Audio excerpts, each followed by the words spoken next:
Weszliście tutaj na tą naszą dzisiejszą rozmowę uśmiechnięci, w przebraniach. Nie jest to trochę tak, że to jest ta wasza praca, to jest śmiech przez łzy? Batman się nie uśmiecha.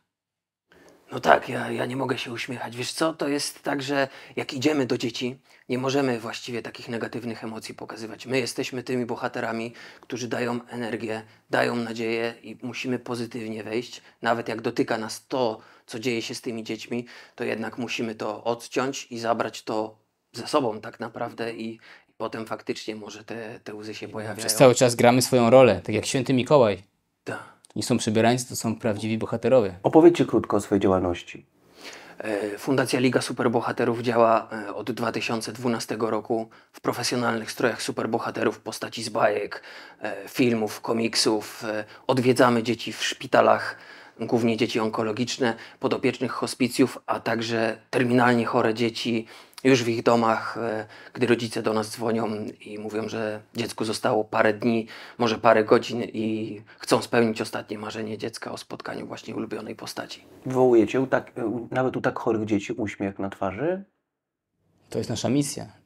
I robimy to. Dzieje się tak. Dzieci wykończone chemią, różnymi metodami tam leczenia mają siłę jednak, żeby podnieść się z łóżka, zbić tego Dzieciaki żółwika. leżą cały miesiąc w łóżku, nie wstają, nie uśmiechają się, nie odzywają się. Na widok na przykład Spidermana trafią wstać z tego łóżka, przywrócić tego Spidermana, dzieci się śmieją. Dziewczynka, która rusza tylko oczami, bo nie jest w stanie, jest unieruchomiona, łapie naszą superbohaterkę za palec i ściska. I to jest jedyny sposób, jaki może wyrazić emocje. I to myślę, że robimy super robotę w tym momencie. Naprawdę działa. Macie takie przekonanie, że to, co robicie, nie tylko wywołuje uśmiech, ale też leczy? Tak, ja jestem tego świadom. Po 10 Połowa latach, jest w głowie.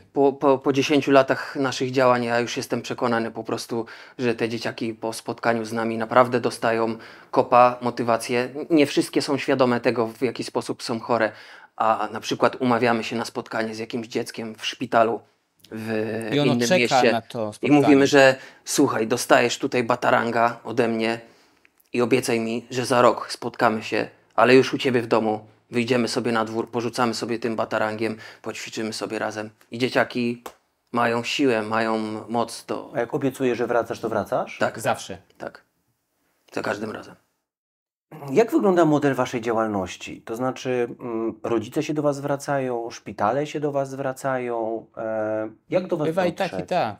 Właściwie jest tak, że do szpitali to my się sami zgłaszamy, ale poprzez to, że jesteśmy oznaczani na mediach społecznościowych, rodzice komentują pod postami różnych innych rodziców, co mają chore dzieci, dowiadują się o nas ci rodzice i dzwonią do nas i mówią, że mają dziecko chore na to i na to i czy jest możliwość, żebyśmy przyjechali, pytają jak to wygląda i właściwie nie mamy prawa wiedzieć o wszystkich chorych dzieciach, które marzą o spotkaniu z superbohaterami. Także tak ważne jest to, by ludzie o nas wiedzieli i informowali nas o takich dzieciakach. Funkcjonujecie od 10 lat. Skąd się w ogóle wziął ten wasz projekt? U mnie na początku to było zwykłe bieganie w stroju superbohatera. w mieście. Wygłupy na mieście. Podczas jednego z wywiadów kolega, dziennikarz zapytał, czy nie odwiedziłbym dzieci właśnie w stroju Spidermana w szpitalu. Miałem znajomego lekarza, poszedłem na taką misję sam i okazało się, że jest to tak uzależniające, że po 10 latach ja nie wyobrażam sobie życia bez tego i wiem, że to będę robił do końca życia. Zawsze jak mnie pytają, to odpowiadam, że robię to od tak dawna, że nie wyobrażam sobie, żebym kiedykolwiek robił cokolwiek innego i nie pamiętam, żebym kiedykolwiek robił cokolwiek innego. Na tym etapie mojego życia to jest mój sens życia. Na razie nie znalazłem lepszego. Jak wy sobie radzicie z tym psychicznie? Że wywołujecie uśmiech u dzieci, które odchodzą? U każdego jest to sprawa indywidualna, wiadomo. Ja wydawało mi się, że daję sobie z tym radę. Przestałem sobie z tym radzić, gdy 5 lat temu urodziła się moja córka. Obróciło się to wszystko o 180 stopni i wchodząc na te oddziały onkologiczne, na każde dziecko patrzyłem tak jak na swoje i też przenosiłem to do domu. Jest to misja, która jest pracą, tak jak zawody takie wysokiego ryzyka, obciążające psychicznie. Lekarz policjant, strażak, oni wszyscy potrzebują pomocy też psychologów, spotykają się ze śmiercią, my też się spotykamy ze śmiercią. Dopiero po dłuższym czasie zaczęliśmy sobie zdawać sprawę, że nie dbaliśmy o naszą psychikę.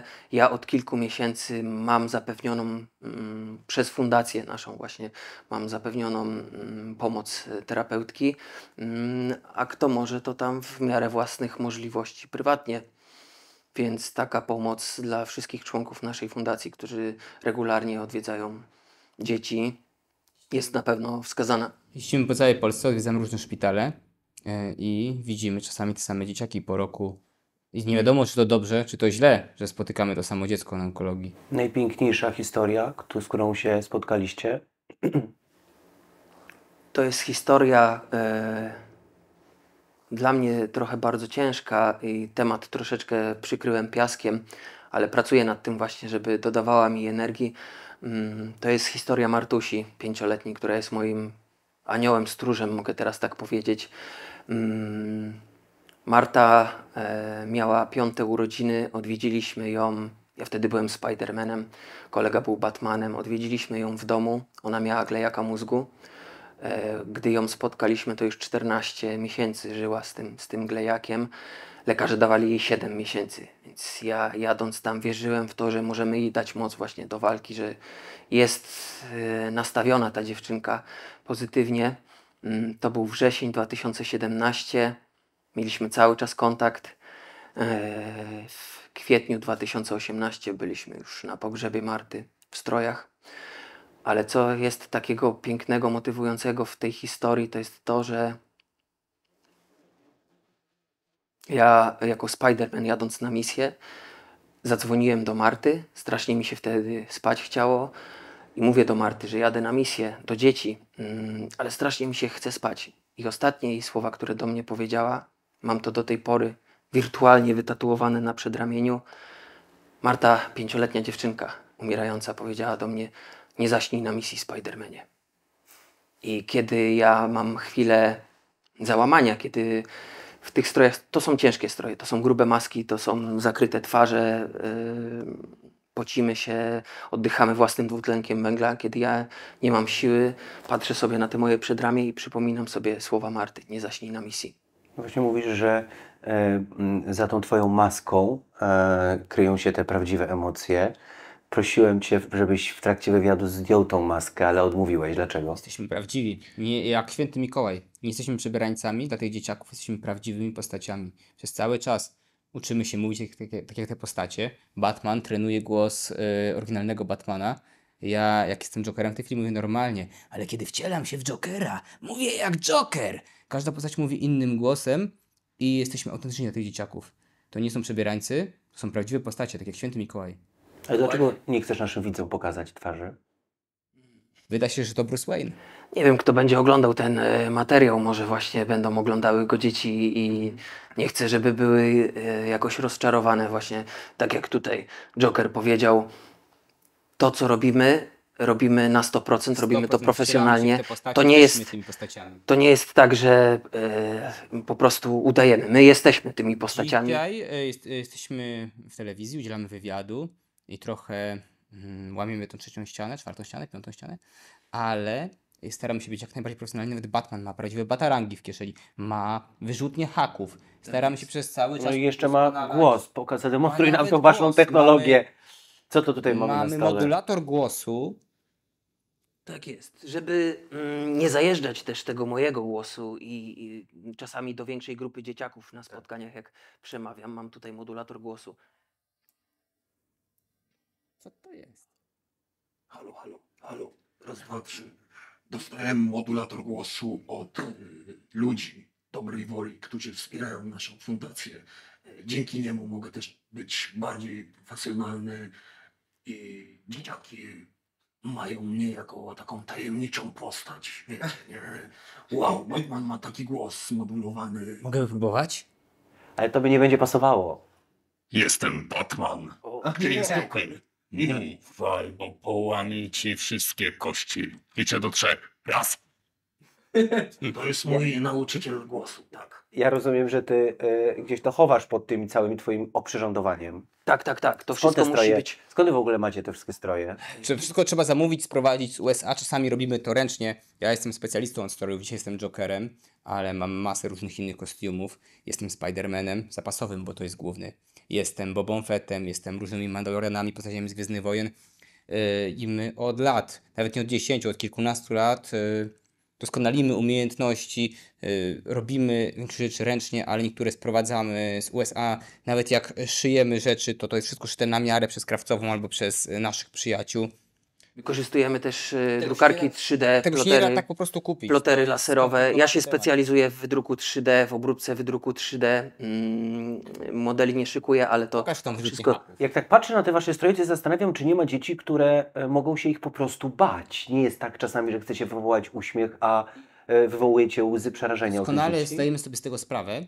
Jest cały rozstrzał wiekowy, bo odwiedzamy dzieci od 2 lat nawet do 18. To dalej są dzieci, nie? Czasami na onkologii są 17-latkowie, 18-latkowie. I mamy cały rozstrzał postaci od Świnki, Pepki i Królika Binga, aż po Batmana, po Jokera. Dzisiaj jesteśmy trochę poważniejszymi postaciami, mamy postaci z Gwiezdnych Wojen, mamy wszystko, pełen przestrzał. I mamy całe metody opracowane. Najpierw wchodzi bezpieczna postać, jak jest małe dziecko, jakaś Świnka, Pepka, jakaś. może jakiś Spider-Man, bo jego wszyscy lubią. Ten Spider-Man tak się powoli wysuwa za futryny, macha ręką. Jeśli dziecko reaguje pozytywnie, to wchodzą kolejne postaci. To już są lata doświadczenia i jakby wiemy, jak na to reagować. Jeśli dziecko płacze, absolutnie przerywamy, nie zmuszamy. Rodzice mówią, że rób sobie zdjęcie z Spider-Manem, ale my wiemy, że nic z tego nie będzie. Jak płacze, dajemy spokój. Jak się cieszy, idziemy dalej. Mamy sprzed kilku tygodni taką historię. Przypadek sprawił, że w czwórkę wszyscy w czarnych strojach poszliśmy na oddział onkologiczny. Tak wyszło. Batman, Lord Vader, Kylo Ren. i Red Hood. I fotograf, który z nami zdjęcia zrobił, mówi, kurczę, trochę takie mroczne postaci, ale zobaczył, co się dzieje tak naprawdę na oddziale, gdzie dzieciaki... Że ten kolor nie miał żadnego znaczenia. Nie miało to żadnego znaczenia, mówimy spokojnie, zaraz zobaczysz.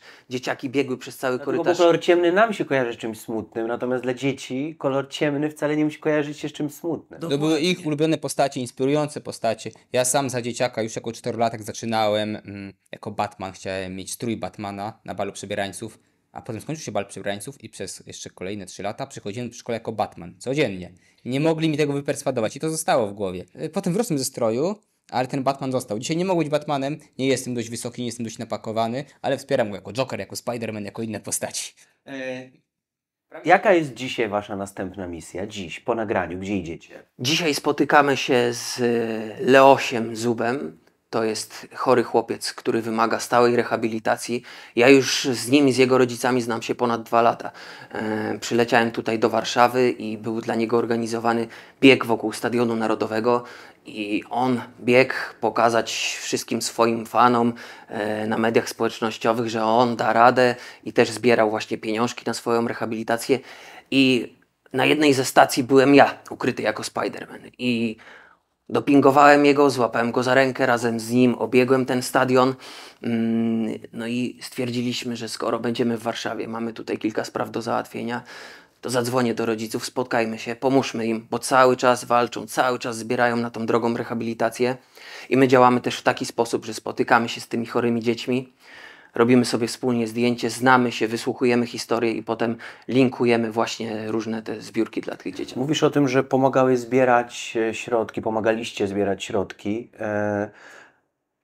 A z czego wy się utrzymujecie? Skąd wy pozyskujecie środki na Z utrzymanie? tym zawsze jest problem. No tak, to są Masę rzeczy fundujemy z własnej kieszeni, chociażby te kostiumy. kostiumy tam. Czasami nawet dojazd. 100% są z własnej kieszeni, chyba że ktoś podaruje prezent, tak jak tu przyjaciele maskę, czy ten modulator głosu, ale siedzibę fundacji, księgowość, wszelkie wydatki na paliwo, na ubezpieczenie auta, czy na hotel, czy na wyżywienie dla ekipy, to są darczyńcy, to są prywatne osoby, które wspierają nas swoimi własnymi środkami.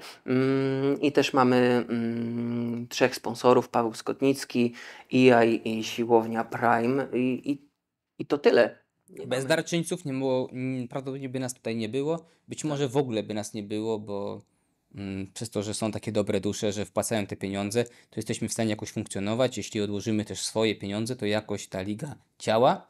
No i możemy dalej wypełniać swoją misję. Początki były takie, że jechaliśmy do Warszawy, do Centrum Zdrowia Dziecka pociągiem z naszymi wszystkimi strojami, a to są ogromne skrzynie z prezentami dla dzieci. Potem z Spaliśmy dworca na centralnego jechaliśmy tramwajem z tymi tobołami. Kolega miał prawdziwą wyrzutnię rakiet na plecach, to tą wyrzutnią zahaczał tam. Wielkie tam skrzynie w ludzie rękach, skrzynie. jakieś hełmy z tyłu pod pachą. Spaliśmy u ludzi dobrej Czekajcie, woli chłopaki, muszę was dogonić, czekajcie, bo Spaliśmy- zaraz jest za ciężka. Spaliśmy u ludzi dobrej woli na podłogach, wiesz, gdzieś tam rano kabanosy, kanapeczki i do szpitala na 8 godzin.